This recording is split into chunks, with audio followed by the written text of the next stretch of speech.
pointer. Okay, so team, today we are going to cover Microsoft Azure Hybrid. For Azure Hybrid, we have multiple options for even have a central management across Microsoft Azure on-premise or even multi-cloud environment. We also can bring cloud native services hosted anywhere on top of any infrastructure, even inside Saudi on a partner data center on multi-cloud environment. And this is what we are going to explore today. So on Microsoft Azure, our hybrid cloud platform, all users can use our global scale using our public cloud. Also, they can have a hybrid setup or bring those services inside a local partner data centers we have here in Saudi, like Sahara, Idarat, ITC, and also they can bring their cloud native technology, Microsoft Azure cloud native technology inside their own data center. So in Microsoft Azure, our global footprint right now, we have more than 68 regions distributed worldwide, as you can see. And at earliest days, what we used to have a hybrid story by using such global footprint to publish some websites that the data should be kept in the kingdom. And we can use something like front door or web application firewalls or CDN from the public cloud, and we can use Microsoft Azure Global Presence. Also, another scenarios that we was exploring like SD-WAN and how we can connect all remote branches and companies with a global scale using Microsoft Backbone. So all the packet transit is going to happen on Microsoft Backbone. Those are the early steps for hybrid cloud. So after that, we start to understand that the customer environment is really require a lot of cloud native technologies, and due to regulation, maybe due to even latency requirement, it's going to be a little bit challenging to adopt the public cloud. So from early days, we start to bring our cloud native services on cloud, or even to get the on-premise solutions on cloud as well. So Microsoft Azure is a pretty wide platform that have more than 250 services that can be consumed. So we have our infrastructure as a service layer that can provide virtual machine or container as a service, storage services, and networking. On top of that, we have our cloud native technologies like CDNs and media streaming services, website hosting, database as a service, AI, and long list of services that we are going to explore today, how we can bring it on top of any infrastructure. On top of that, we have Azure Active Directory that can provide identity as a service with a lot of built-in security services like multi-factor authentication, conditional access, and this helped a lot to have a rule-based access control, not only to access Microsoft Cloud services, even to be integrated with a long list of third-party services that are capitalizing on Azure Active Directory and can provide capabilities like business to business or business to consumers. On top of that as well, we have our monitoring backup as a service and DR as a service.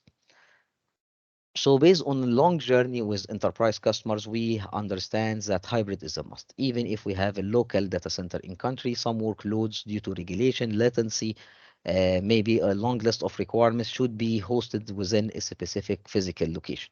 So Microsoft Azure Hybrid is mainly based on three main pillars. What majority of our customers are expecting that once we say hybrid, we are talking here about Azure Stack, and that's it. So right now on Microsoft Hybrid Technology, we are having three main pillars. The first one is Azure Stack Family, and it is the capability to bring a hypervisor inside the customer data center or partner data center to run a cloud native services on top of it. Azure Arc, which is going to bring a cloud management services to manage infrastructure anywhere, multi-cloud or on-premise, or bringing a cloud native services to run on top of any infrastructure, and Azure IoT for edge scenarios. So I'm going to start to go and deep dive on Microsoft Azure Stack Family. Let me try to switch here. So for Microsoft Azure Stack Family, we have three offerings. The first one, and it is the first offering from Microsoft for hybrid, is called Azure Stack Hub. Azure Stack Hub is a cloud-native integrated system. It should be running on a specialized hardware, and the minimum number of servers that we should have for Azure Stack Hub is 4 servers. It have the same Azure public portal. integrated and built within the Azure Stack Hub, and it can be running in connected mode, and that means it is going to send only the telemetry usage data to public cloud for billing, or disconnected mode, so it can be implemented on a dark network. And mainly it is used for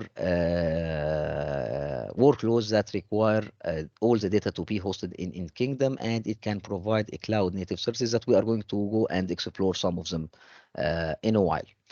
The second offering is Azure Stack HCI. So it is a part of a specialized operating systems that can be deployed on a certified Azure Stack HCI hardware.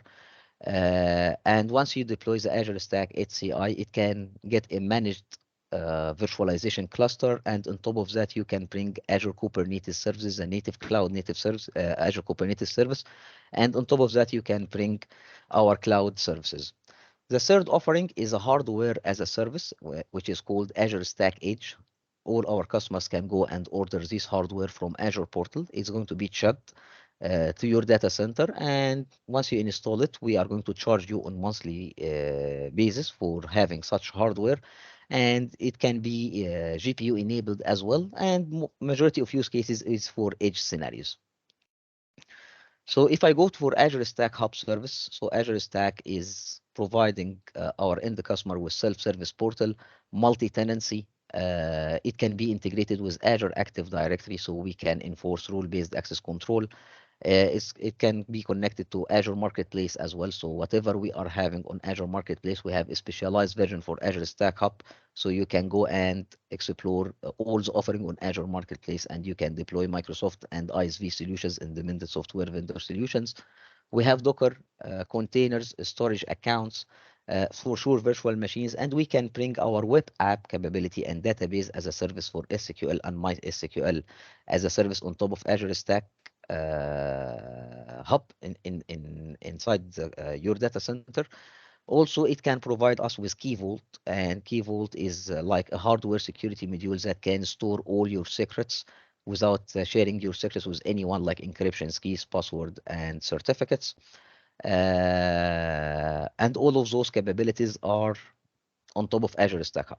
Azure Stack Hub is not designed to replace the private cloud. So it have a specific use case, and mainly we are recommending Azure Stack Hub once we are really looking for a cloud native services, and majority of them, as you can see here, is platform as a service or a marketplace offering. It can run virtual machines, but it's not going to be the best fit solution for running just the standard virtual machines.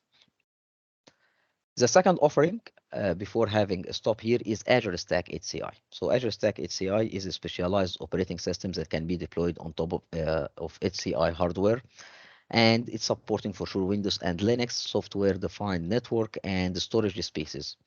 On top of that, we can deploy Azure Kubernetes service, the same service we're having on public cloud. It can be deployed on AKS to run your custom containerized application, or to bring Azure services as a containers to be running on top of Azure Stack HCI, which is having Azure Kubernetes services. For the remaining services, as you can see here, it is capabilities that we can bring on top of Azure Stack HCI or on top of any infrastructure, because all of those services are mainly Azure Arc services that I'm going to explain in a while. Before moving to Azure Arc, I'm really little bit moving fast because I would like to address any concern or any questions. So I will stop here for any inquiries or any questions or any inquiries about post offering before going to Azure Arc.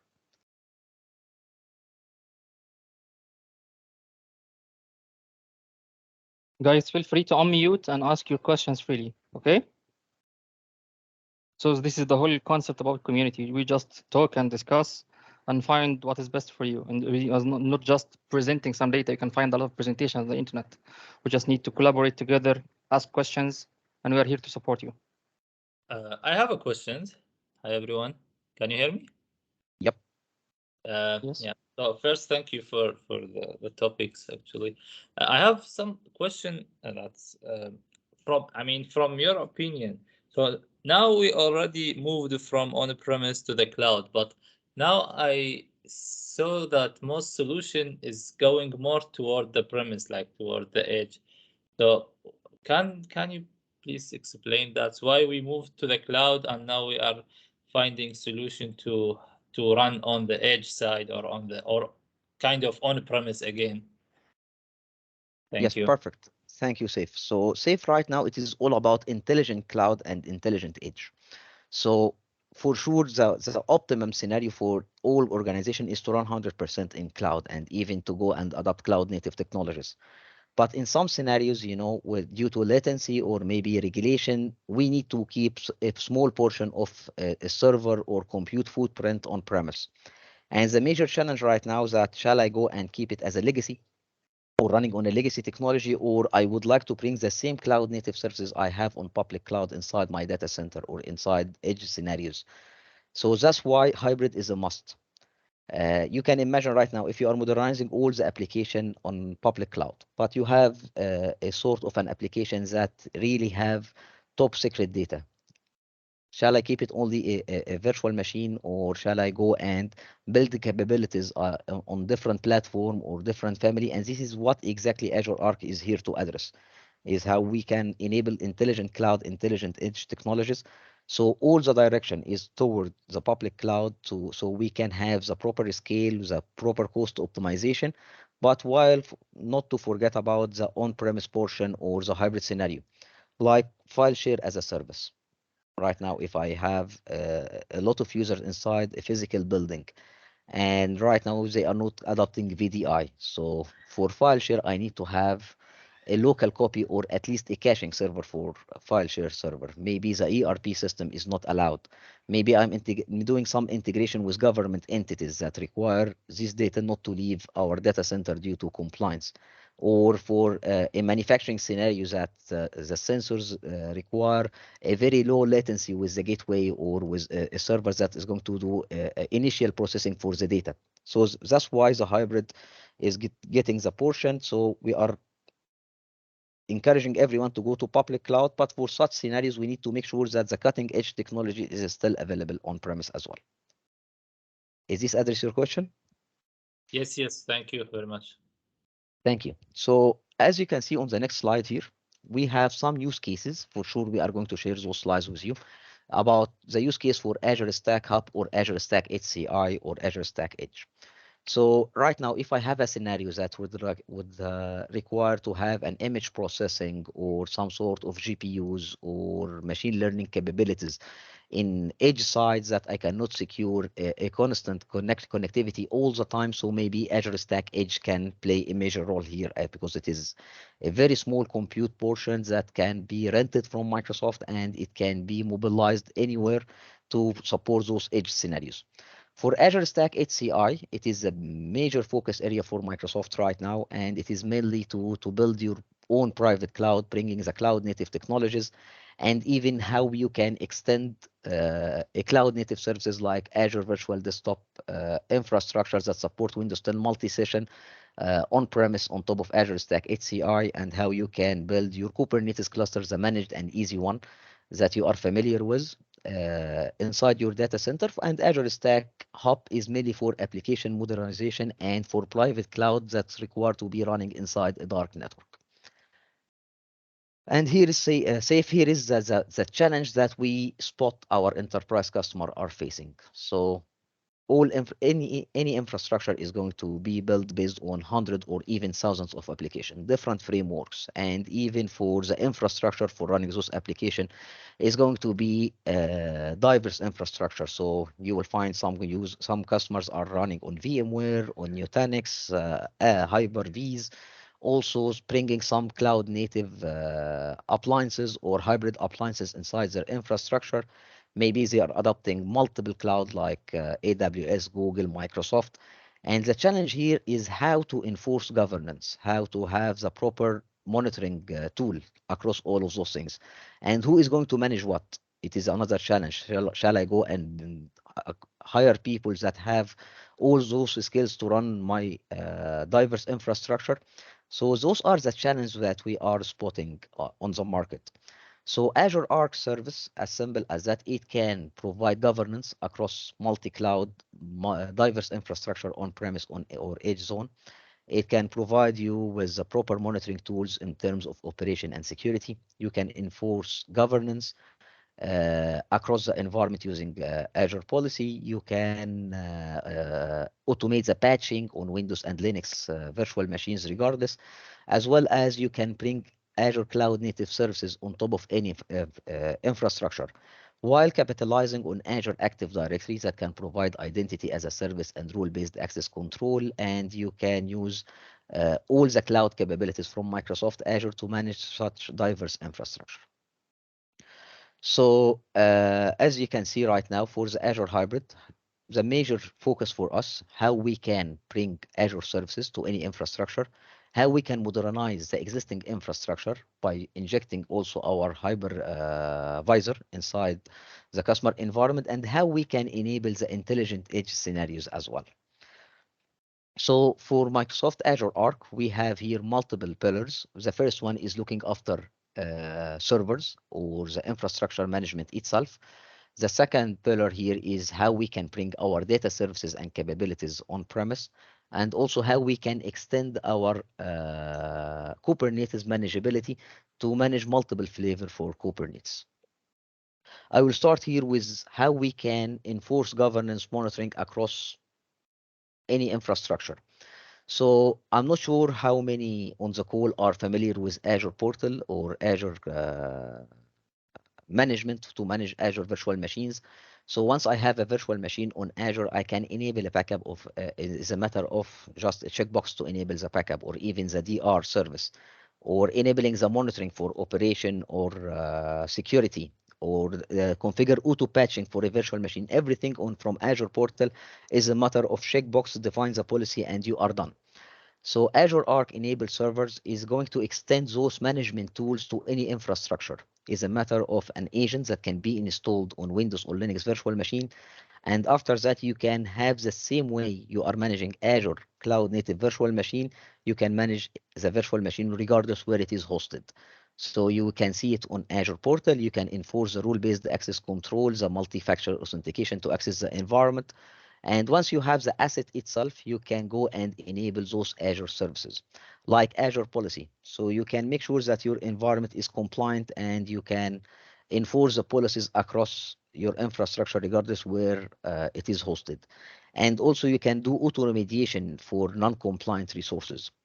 Another scenario is Azure Defender, and Azure Defender is a security monitoring tool that can spot any misconfiguration or any vulnerability inside your environment, and even it can detect how the machine behavior itself, if it is communicating to a vulnerable domain or malicious IP addresses, or if you have something or any behaviors that really need your focus, so you will be alerted, and even you can automate something like this. Azure Sentinel, which is a cloud SIEM solution that can connect to multiple data source, and it can collect all the logs and can give you the right visibility, and even you can do your use cases as well to deal with any security risk you may have. Azure Monitor that already can monitor your operational side. It includes the application performance monitoring that can provide you with 360 view for monitoring your applications regardless where it is running, as well as the solution backs that can go and do a full assessment on Active Directory replication, SQL security, and performance, and long list of solution backs. All those things, and for sure the change and inventory management, and it is overlapping a little bit with System Center Configuration Manager and how we are trying to shift such services to be centrally managed through a cloud. Update and patch management, and Azure Security Center. So what I need to do, as simple as that, is a matter of agents that need to be deployed, and these agents need to communicate with Azure Arc endpoint, even over public internet or using site-to-site VPN. All the data are going to be kept on-premise. It is only sending the metadata of the virtual machine for the management, and after that you can have the full control, central control panel from the cloud to manage the infrastructure across. Any questions for Azure Arc for servers?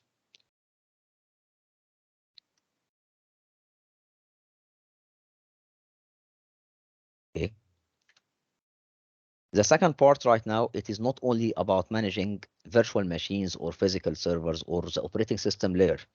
Maybe I would like to manage the virtual machine lifecycle management, and I need to delegate some access for people to, so they can start a virtual machine, stop virtual machine, maybe do some administration activities on the hypervisor level itself.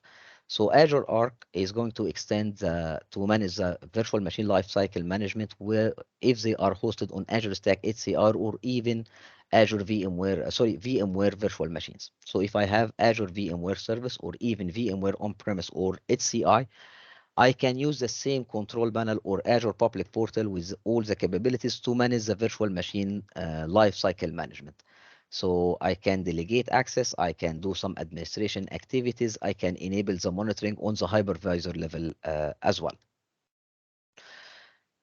So these are related to the central management across multiple infrastructure or multi-cloud. For Azure Arc-enabled services as well, we can bring the cloud-native services. So what we did, those services we starting with, they are already containerized and it can run on top of any infrastructure. The only requirement here is that we need any Kubernetes cluster to host those applications and to bring those cloud native services that can be centrally managed from Azure Public Cloud, or even I can manage them on premise. So web app as a service. So it is about just getting a web up to the web server managed by the platform itself, and your responsibility is just to deploy your application, and you can use the cloud native capabilities to manage your web application. Serverless compute like functions, so you can go and define an event driven workflows or scenarios. So once we have an event, I can use the Azure function to do a specific actions for me. Logic apps like workflow scenarios that can help a lot. API management or even a hybrid API, how I'm going to expose my APIs regardless where it is hosted in a secure way. And even I can have a central management across all APIs. I'm going to expose with between applications or even outside my environment, and even event grad. So those are the services that we are starting with in our roadmap. More services to be available as well. The only requirement here, as you can see, is a Kubernetes cluster. Maybe it can be on Azure Kubernetes services on top of Azure Stack HCI. Maybe it can be a vanilla Kubernetes or even any third-party Kubernetes cluster. For people who are already familiar with Azure Kubernetes services, we build our orchestration and our monitoring tools and policies even to govern such Kubernetes cluster. We are extending this management layer to manage Kubernetes clusters regardless the flavor of Kubernetes itself or where it is hosted. So as you can see here, we can manage OpenShift clusters, we can manage EKS, GKE, VMware Tanzu, so or even vanilla Kubernetes. The same way you can enable the security monitoring for containers, you can enable for the same security layer for containers running on top of any Kubernetes flavor. You can enforce the same rule-based access control. You can enforce the same Azure policies, and even you can enable the same monitoring. The same way we are managing our Azure Kubernetes services, you can bring those management layers to across multiple Kubernetes flavor, and even how we can connect to those Kubernetes cluster from Azure portal and do central management across. Any questions? Okay. So the last two things that before going to a scenario-driven discussion. So Azure Arc-enabled data services, and it is about bringing our data services on top of any infrastructure. The only requirement here, as you can see, is a Kubernetes cluster. So I can bring SQL managed instance on top of any Kubernetes cluster, so you can offload the management headache up to the database engines, the backup operations, the DR, and the availability. So I can really focus on my database and how I can have the database engines that can meet my business requirement, and the post-degree database as well on top of any Kubernetes cluster. And even you can bring your own license as a part of your enterprise agreement, and you can get the same capabilities of end-of-life extended support on top of Azure Kubernetes. We have Azure Arc machine learning as well, and we are bringing our machine learning capabilities to be hosted on-premise on a hybrid scenario. So Maybe you can train the model itself on the public cloud and bring it on premise. You can have all the machine learning capabilities on premise, so you can have this consistency across your environment. I think we'll spend some time here on this slide. So Microsoft Hybrid story is mainly in a very high level. For sure, we can have a deep dive, but as simple as that, we can manage any infrastructure, regardless where it is hosted. I can bring my cloud native services even on top of my hypervisor or on top of any infrastructure.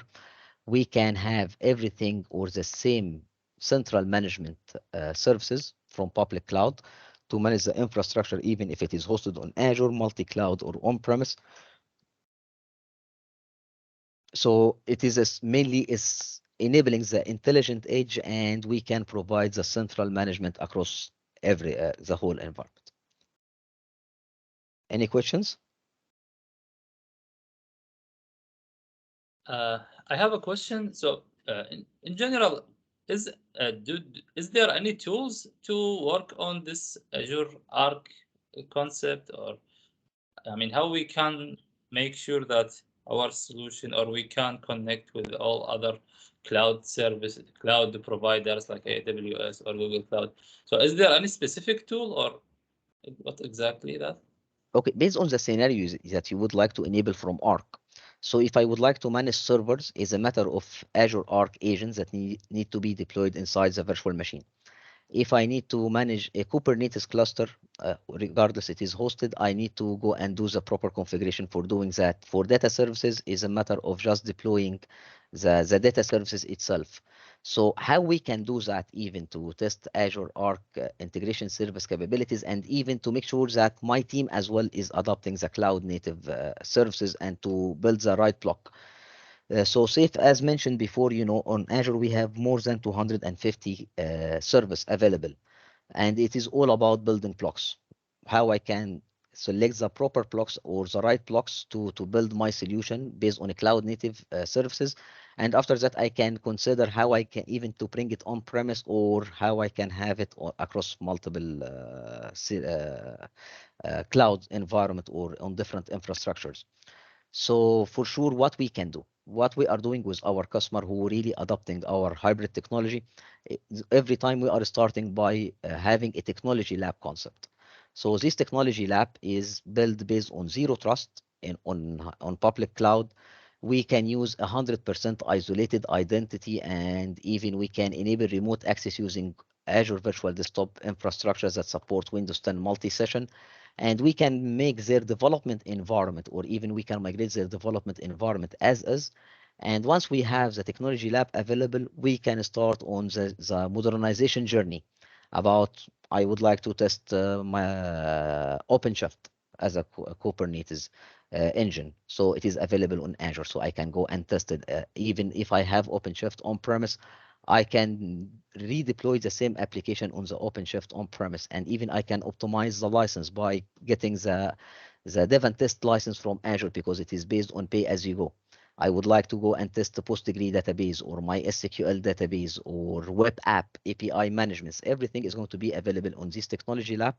And once I'm ready to move this environment to the production environment on premise, maybe on top of VMware or Nutanix infrastructure, I already have my technology lab available to evaluate the technology. I can have my dev and test environment on public cloud. After that, I can move it.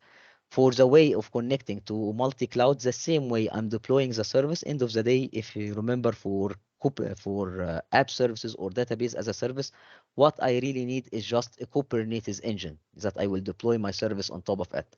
So it will be the same experience if I'm deploying to on-premise infrastructure or to any hyperscaler. Is this address your question? Yes, understood. Perfect. Thank you. Okay, team. Any questions?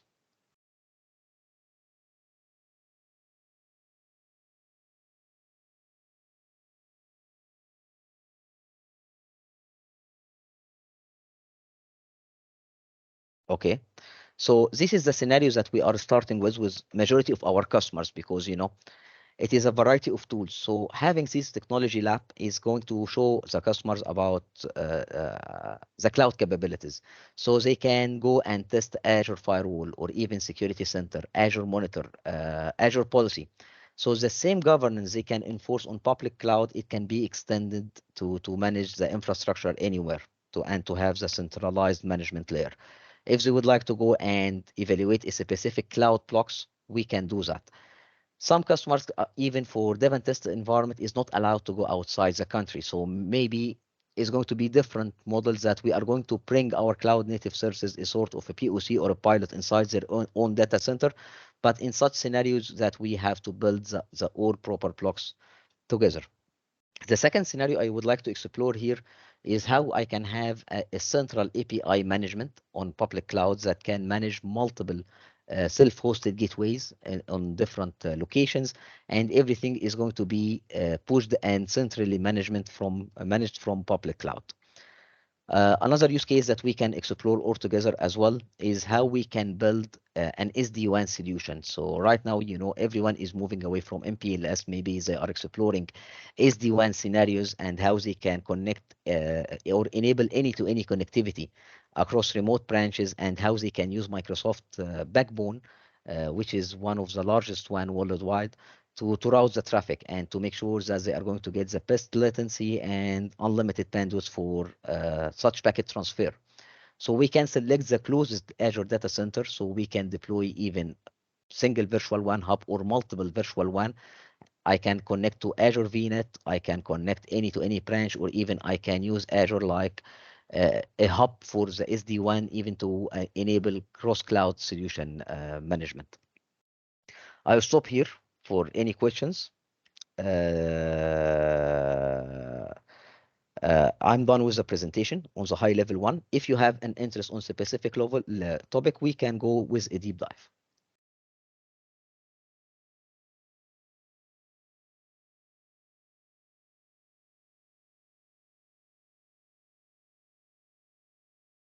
Well, thank you, Osama, for the presentation. So, guys, team, any questions for Mohammed here?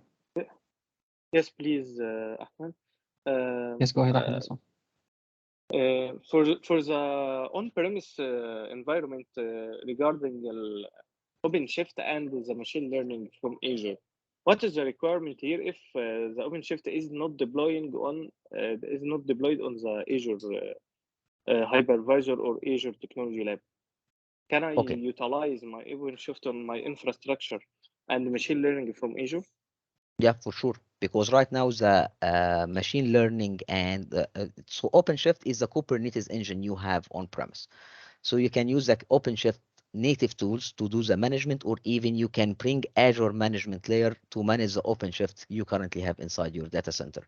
So you can enable Azure Monitor to monitor the OpenShift itself. You can use built-in Azure policies to enforce the policies on OpenShift cluster itself. You can enable rule-based access control using Azure Active Directory capabilities. So having OpenShift on-premise and having an OpenShift on public cloud is maybe to host your non-production infrastructure, and you can optimize the license you are paying for OpenShift big time, because we can have OpenShift based on infrastructure as a service, or even as a platform as a service from Azure as well, which is Azure Arrow. So right now we need to differentiate between having OpenShift on-premise and I need to extend Azure management layer to manage the OpenShift on-premise. The second scenario is that we can explore, maybe I need to optimize the OpenShift environment I have on-premise, and I need to prioritize this environment to run only regulated production environment, so I can offload all non-production on Azure Public Cloud to optimize the license and optimize the cost, and I will have the same environment matching my production environment. Regarding the machine learning engines itself is end of the day is containerized, and it is going to be deployed on top of OpenShift and is going to run as a containers. So regardless where the OpenShift is running, I can bring our machine learning engine to be running inside your data center. Okay, great. Is this address your One question, another. Ahmed? Yeah, Yes, go ahead. yes, understood. One another question, please, regarding the machine learning. What is the capabilities for the machine learning itself?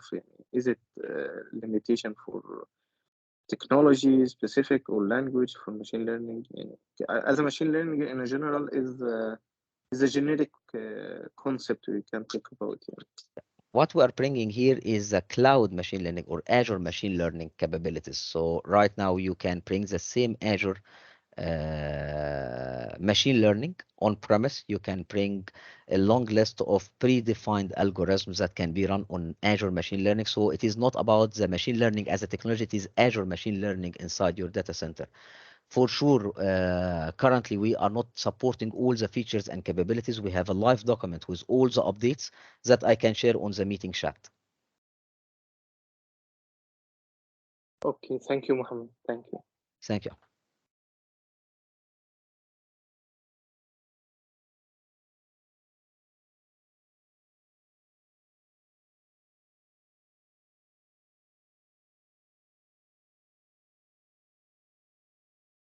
Any more questions, team?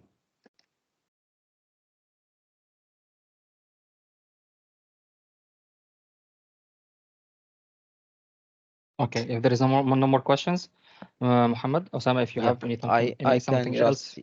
Yes, so I can just conclude here that keep in mind that Microsoft Azure Hybrid technology is not only about bringing a hypervisor or it requires a specific hardware to be deployed inside the customer data center.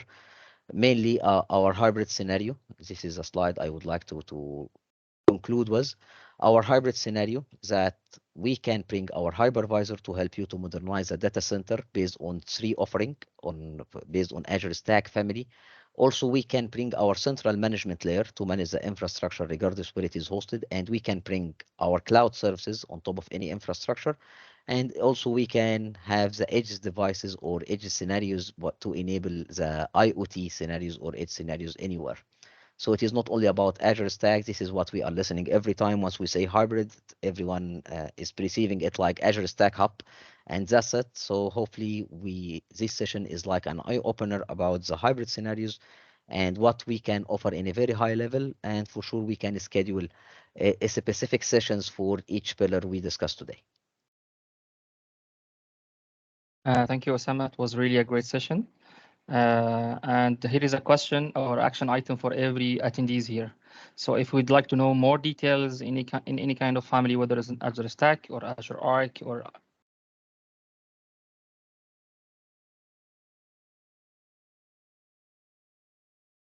hello, can you hear me? Yes, we hear you now. You dropped for a Yeah, second. good. Sorry, guys.